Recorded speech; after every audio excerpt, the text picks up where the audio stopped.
The vault door swung open with a hiss of pressurized air. Inside, stacked in archival boxes marked with dates spanning 7 decades, lay $289 million in bearer bonds. The bank manager's hands shook as he lifted the first certificate. "Miss Torres, these are still valid. Every single one." Behind her, Natalie could hear her sister Lauren's voice from 3 months ago, dripping with contempt. "An organ? You got a broken organ? Oh, Nat. That's perfect. That's absolutely perfect for you." 3 months earlier, the eviction notice was pink this time. Natalie had seen white ones, yellow ones, orange ones. Pink felt especially cruel, pastel, and cheerful against the peeling paint of her apartment door. She pulled it down carefully. The landlord had started taping them harder, requiring her to scrape adhesive off with her thumbnail. Inside the studio, her daughter Sophia sat at the fold-out table doing multiplication homework in the dimming light. The lamp had burned out 2 days ago. New bulbs cost $8.47 for a 4-pack.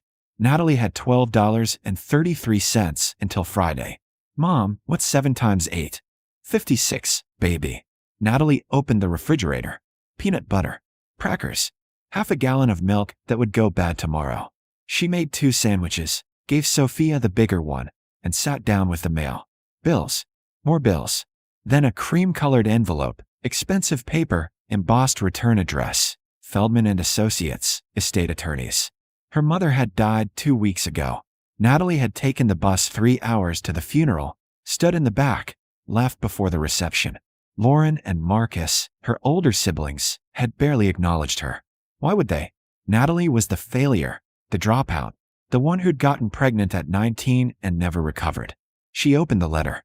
"Dear Ms. Torres, you are required to attend the reading of Virginia Torres's will on Thursday, November 16th, at 2 p.m. Natalie checked her work schedule. She had data entry from 9 to noon, then a shift at Meal Prep Express packing boxes until 9. She'd have to skip the afternoon shift. That was $63 she couldn't afford to lose. But the letter said required. She texted her supervisor. "Family emergency, Thursday afternoon. Can I make it up Sunday?" The response came instantly. "Sunday's full. You missed the shift. You missed the pay." Natalie closed her eyes. Opened them. Texted back. Understood. The law office smelled like leather and old money, just like everything in Lauren's world. Her sister wore a cream silk blouse that probably cost more than Natalie's rent. Marcus checked his Rolex. When had Marcus gotten a Rolex? And sighed audibly when Natalie walked in, still wearing her Meal Prep Express polo. "Cutting it close," Marcus said. Natalie didn't respond. She'd learned years ago that engaging only made it worse. Mr. Feldman adjusted his glasses and opened a leather portfolio. "Thank you all for coming. Virginia Torres's will is straightforward. To Lauren Torres Ashford, I leave my home at 1247 Oleander Drive, including all furnishings and personal effects. To Marcus Torres, I leave my investment portfolio, currently valued at approximately $220,000. To Natalie Torres." Natalie felt her stomach drop. Here it came. The final proof that even her own mother had known she was worthless. "I leave the Aeolian pipe organ currently in storage at Hoffman's Musical Instruments, along with all associated maintenance records and documentation." Silence. Then Lauren laughed. Actually laughed, a bright, delighted sound. "An organ? The giant broken organ from Grandpa's church? Oh, Nat. That's perfect. That's absolutely perfect for you. It weighs 3 tons, Marcus added helpfully.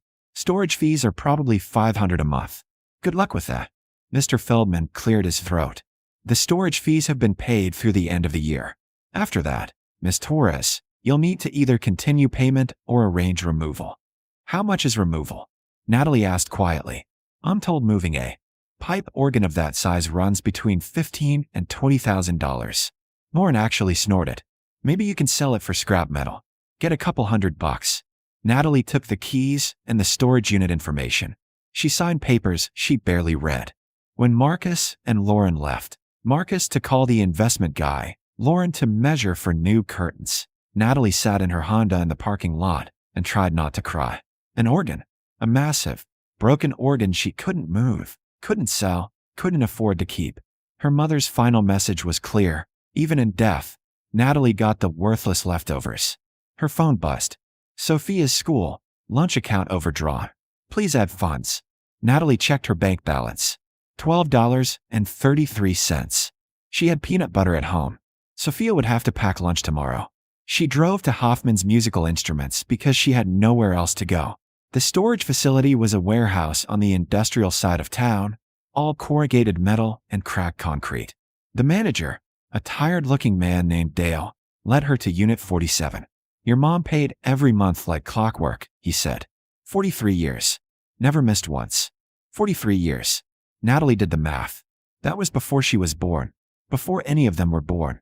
Dale unlocked the unit and pulled up the door. The organ filled the entire space. Massive wooden pipes reached toward the ceiling, some tarnished brass, some dark wood. The console sat in the center, 3 keyboards stacked above each other, stops and pedals gleaming dully in the fluorescent light. Even covered in dust, it was beautiful. It doesn't work, Dale said. Keys don't play. Your mom had it serviced a few times, but the guy said it'd need a complete restoration. $100,000, minimum. Natalie stepped inside. Up close, the organ smelled like old wood and metal and time. She pressed a key. Nothing. She tried another. Silence. Behind the console, she noticed something odd. One of the wooden panels sat slightly crooked, like it had been removed and replaced incorrectly. She knelt down, ran her fingers along the edge. It was loose. You okay? Dale called from outside. Yeah, just looking. She pulled gently. The panel slid free, revealing a hollow space behind it. Inside, barely visible in the dim light, was a metal box. Natalie's hands shook as she lifted it out. Heavy. Locked. A small brass keyhole on the front. She looked at the keys Dale had given her. 3 keys on the ring. 1 for the storage unit. 1 labeled console. And 1 small brass key, unmarked. It fit. The box opened with a soft click. Inside was a single envelope, yellowed with age, addressed in her mother's handwriting. For Natalie. Look deeper. Natalie sat in her car in the Hoffman's parking lot, staring at her mother's note. Look deeper. She'd opened every panel she could reach, searched every accessible space in the organ. Nothing but dust and disconnected pipes. Sophia's babysitter texted, running late tomorrow? Not tomorrow, Natalie muttered. Not ever again. She drove back to the storage unit at dawn, before her data entry shift. Dale wasn't there yet, just a different attendant who barely looked up from his phone as she signed in. Good. She needed to do this alone. The organ loomed in the early light. Natalie had spent last night researching pipe organs on her phone, learning their anatomy. The console, the pipes, the wind chest, the reservoir, chambers and mechanisms she didn't understand but could identify in diagrams. She started with the bench, lifted the seat, empty, checked beneath the console, running her hands along every surface. Nothing. She moved to the pipes themselves, examining bases, testing for hollow spaces. An hour passed. 2. Her phone alarm went off. Time to leave for work. She silenced it. The $63 from yesterday's skipped shift was already gone. What was another $47? Behind the largest pipe, she found the second panel. This one wasn't loose. It was designed to look like part of the structural support. She only noticed because the wood grain didn't quite match. She pressed, pulled, finally pried it open with her car key. Inside was a leather portfolio, the kind lawyers used. Natalie lifted it out with shaking hands. It wasn't locked. Inside were documents, yellowed, official-looking, covered in numbers and seals and signatures. United States bearer bond. Face value, $1 million. Issued, 1945. Natalie stopped breathing. She flipped to the next page. Another bond. Another million. She started counting, her hands shaking so badly she had to stop twice. 23 bonds. $23 million. If they were real. Her phone rang, her data entry supervisor. She didn't answer. She carefully placed the bonds back in the portfolio, locked the storage unit, and drove straight to the library. The computers were free. She had 3 hours before she had to pick up Sophia. She Googled bearer bonds authenticity. Then 1945 bearer bonds still valid. Then how to redeem old bearer bonds. The information came in fragments. Bearer bonds were essentially cash. Whoever held them owned them. No registration, no names, no electronic records. They'd been phased out in the 1980s to prevent money laundering and tax evasion. But bonds issued before 1982 remained valid indefinitely, as long as they were genuine. The face value accumulated interest. $1 million bond from 1945 at standard government rates. Natalie found a calculator. Compound interest over 78 years. Her hands slipped on the keys. She had to input the numbers 3 times before she trusted the result. $4.2 million. Her bond. 23 bonds. $96 million. She must have made a mistake. She ran the calculation again. Same result. She tried a different calculator. Same. Natalie closed her eyes. Opened them. The number didn't change. She called the Treasury Department from the library payphone. Her cell minutes were almost gone. After 30 minutes of transfers and holds, she reached someone in the Bureau of Fiscal Service. Ma'am, if you believe you're in possession of valid bearer bonds, you'll need to bring them to a Federal Reserve Bank for authentication. Don't mail them. Hand deliver only. How long does authentication take? Depends on the age and complexity. Could be a few days. Could be a few weeks. And if they're real, then we process redemption according to current valuation, including accumulated interest. Natalie hung up. The nearest Federal Reserve Bank was 4 hours away, in Dallas. She'd have to take a day off, another day's pay lost. She'd have to borrow a car. Hers wouldn't make an 8-hour round trip. She'd have to find someone to watch Sophia. She'd have to do all this without telling anyone, because if the bonds were fake, she'd look like a fool. And if they were real, her phone buzzed. The landlord. Eviction proceeds Monday unless full payment received. This is final notice. Natalie looked at the text. At the calculator still showing 96 million. At her reflection in the library's glass door. Exhausted, worn, 32 years old, but looking 40. She went back to the storage unit. She'd missed something. The note said, "Look deeper." And she'd only found 23 bonds. Her mother had paid storage for 43 years. Had serviced the organ. Had left it specifically to Natalie with a cryptic message. There was more. She worked systematically this time, documenting each panel as she removed it. Behind the console. Inside the wind chest. Under the pedal board. She found 3 more caches, each containing leather portfolios identical to the first. By the time Dale locked up that night, Natalie had found 217 bonds. $217 million in face value, with accumulated interest. She couldn't even calculate it. The number was too big, too impossible. She drove home with the portfolios locked in her truck, her mind spinning. Sophia was asleep on the neighbor's couch. Mrs. Chun had watched her, again, for free. Natalie carried her daughter upstairs, laid her on the pull-out bed, and sat in the dark trying to process what she'd found. Her phone lit up with a Facebook notification. Lauren had posted a photo of their mother's house. New paint colors arriving tomorrow. Renovation house goals blessed. Marcus had commented. Investment guy says the portfolio is more like $280K. Mom knew how to pick winners. Natalie put her phone down. She pulled out the first bond and examined it under her desk lamp. The paper was thick, official. The seal raised and detailed. The signatures faded but legible. It looked real. It felt real. But so did a lot of things that weren't. She thought about her mother. Quiet Virginia Torres, church organist for 50 years, widow who'd lived modestly and died, leaving a house and some investments to the Golden Children. No one had questioned it. No one had wondered where a church organist's widow got bearer bonds from the 1940s. Natalie opened her laptop and started researching. Virginia Torres. Virginia Castellano, before marriage. Born 1932 in San Antonio. Father, Eduardo Castellano. Mother, Carmen Reyes. Eduardo Castellano had owned a music store. Had imported instruments from Europe in the late 1930s and early 1940s. Had sponsored refugees. Had died in 1947, leaving his daughter a pipe organ and, apparently, a fortune. The bonds had been hidden before Virginia married. Before she had children. She protected them for 70 years, paying storage, maintaining the organ, keeping the secret. And she'd left them to Natalie. Not to Lauren with her perfect marriage and interior design business. Not to Marcus with his tech startup and luxury watch. To Natalie, who worked 3 jobs and knew what hunger felt like. To Natalie, who wouldn't squander it. Who'd understand what it meant. Look deeper. Natalie went back to the storage unit the next morning. She worked through her data entry shift on her phone, sitting on the concrete floor, typing with one hand while searching the organ with the other. She found bonds tucked into pipe sleeves. Bonds sealed in wax paper behind support beams. bonds wrapped in cloth inside hollow chambers. She counted them on a notepad, making tick marks, organizing by denomination. When she finished, her hand cramped and her vision blurred. 289 bonds. Face value, $289 million. With 78 years of accumulated interest, the actual redemption value would be over $1 billion. Natalie sat very still. Then she started laughing. Quiet at first, then harder, until tears ran down her face and she couldn't breathe.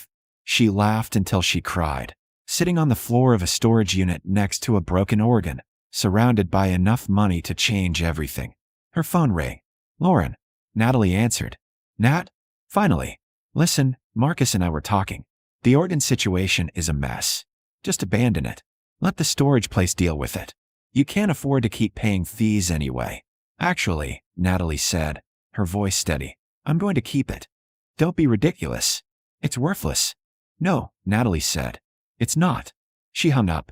Then she called the Federal Reserve Bank and made an appointment. The Federal Reserve Bank of Dallas looked like a fortress, concrete and glass, guards, metal detectors, cameras everywhere. Natalie carried 3 briefcases borrowed from a startled librarian. Inside, 289 bearer bonds, carefully organized by year and denomination, each in an archival sleeve she'd bought with her last $70. Sophia was with Mrs. Chin again. Natalie had promised to explain everything soon. First, she needed to know if she was a billionaire or a fool. The authentication specialist, Dr. Raymond Chun, met her in a secured examination room. He wore white gloves and carried equipment Natalie didn't recognize. He looked about 60, with silver hair and reading glasses on a chain. Miss Torres, I understand you're here regarding bearer bonds from the 1940s? Yes, 289 of them. His eyebrows rose. May I? She opened the first briefcase. Dr. Chun went very still. Then he lifted out the first bond with the careful reverence of someone handling an artifact. He examined the paper under magnification, tested it with ultraviolet light, compared the serial numbers against a database only he could see.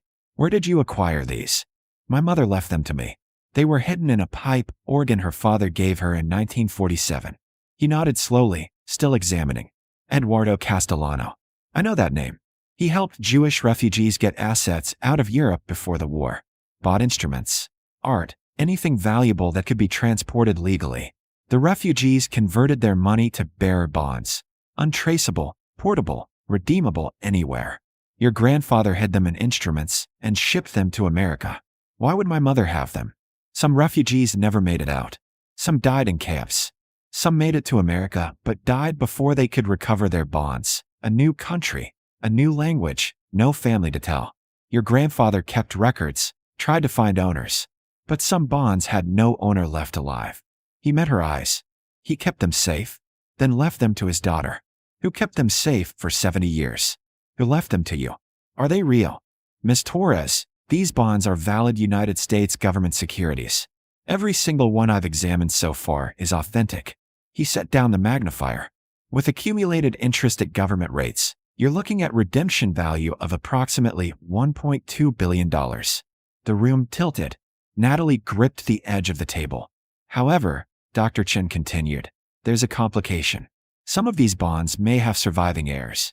Families who deserve restitution. Natalie's heart sank. Of course there was a catch. We'll need to research each bond's origin. Contact descendants if they exist. It could take months, maybe years. And some of the value, possibly a significant portion, will need to be returned to rightful heirs. How much will I keep? Impossible to say. But Ms. Torres, even if you return 90%, you're still a very wealthy woman. The authentication took 6 days. Dr. Chen worked with 2 colleagues, examining every bond, researching every serial number. They contacted Holocaust museums, refugee organizations, genealogy databases. They found families in Israel, Argentina, Australia.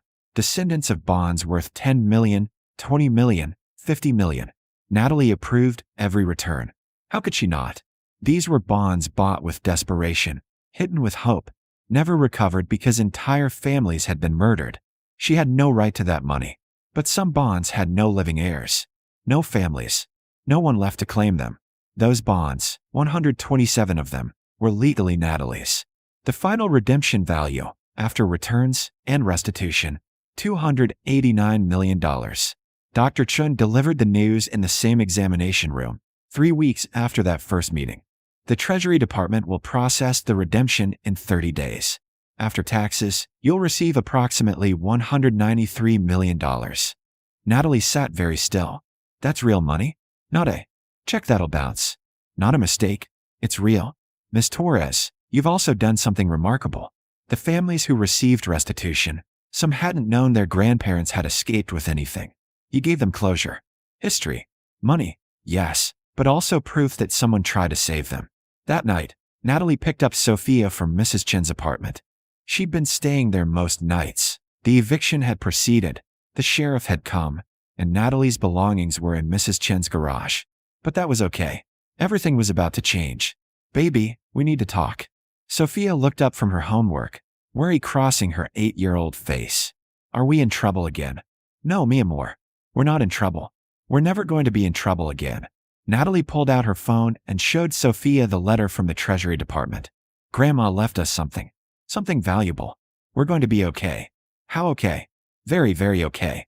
Sophia studied the letter, her brow furrowed. What's a bearer bond?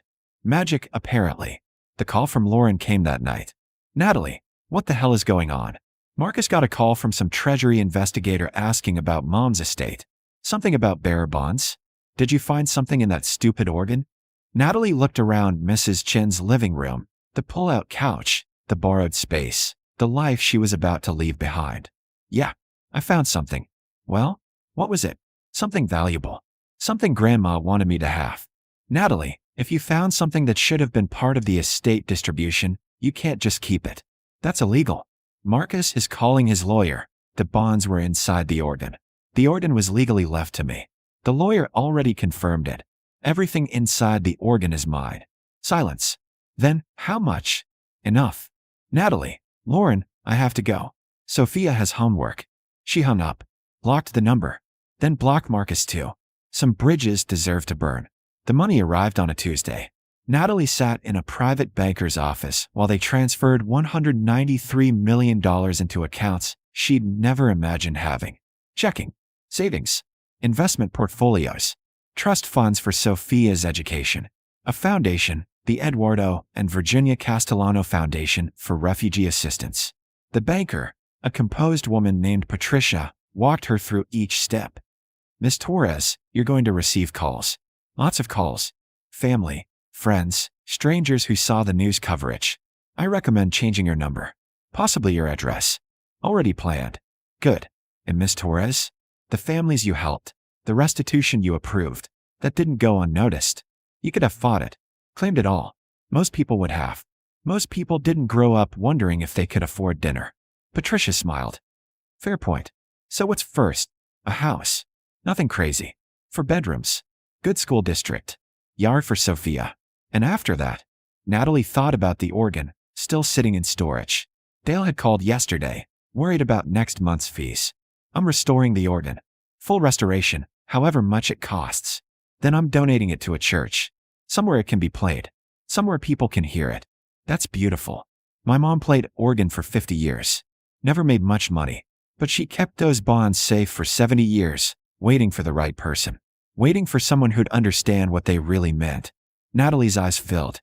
She gave me more than money. She gave me proof that I wasn't the failure everyone thought I was. 2 months later, Natalie stood in a new church in a neighborhood she'd never dreamed she could afford, watching technicians install the restored Aeolian organ. The pipes gleamed, brass and wood polished to perfection. The console's keyboards had been rebuilt, the stops replaced, the whole mechanism transformed. Sophia sat in the front pew, watching with wide eyes. Mom, can I learn to play? Absolutely. The organist, a young woman from Juilliard who'd nearly cried when offered the position, ran her hands over the keys.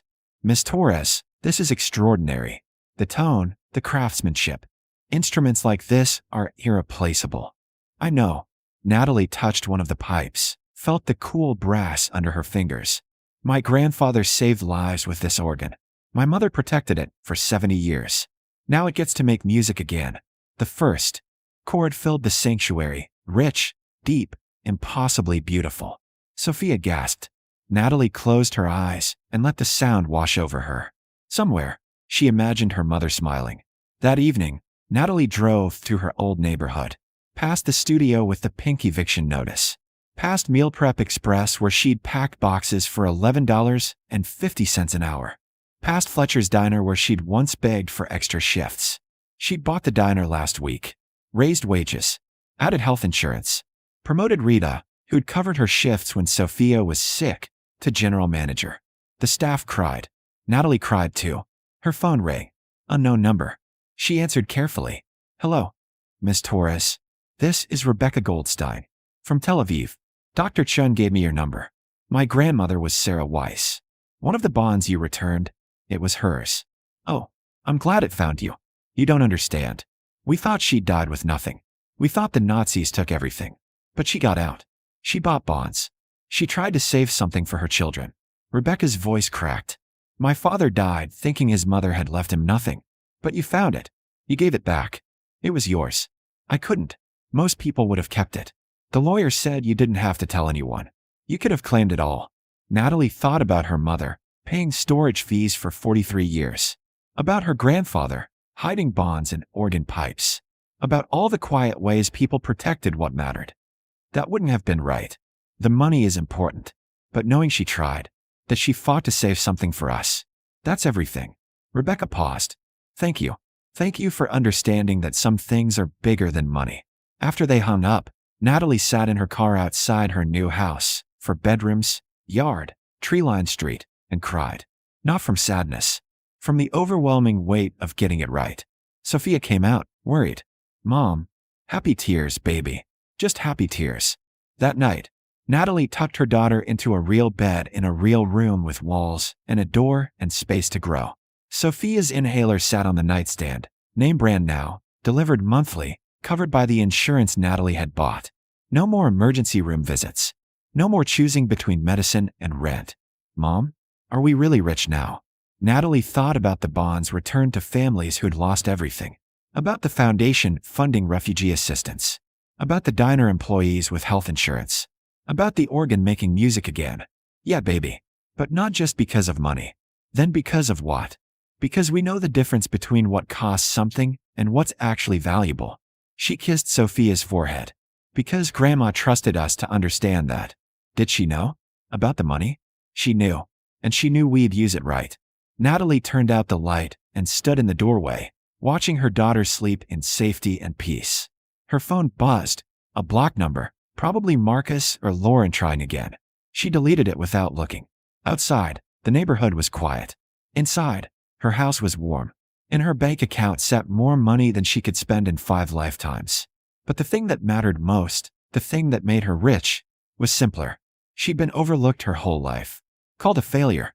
Given the worthless inheritance, the junk, the broken thing no one wanted. And she'd trusted herself anyway. She'd looked deeper. She'd seen value where others saw trash. Just like her mother had known she would. Natalie walked to her office and pulled out the note she'd framed. For Natalie. Look deeper. She hung it above her desk, next to a photo of the organ in its new home. Tomorrow she'd call the foundation's lawyers, set up the scholarship fund, finalize the donation to the refugee center. She had work to do. Important work. The kind that mattered. But tonight, she just stood in her house, and let herself feel what she'd earned. Not the money. The vindication. The proof that being dismissed wasn't the same as being worthless. That quiet persistence could build empires from scraps. The organ had been junk to everyone else. To Natalie, it had been everything. And in the end, she'd been right.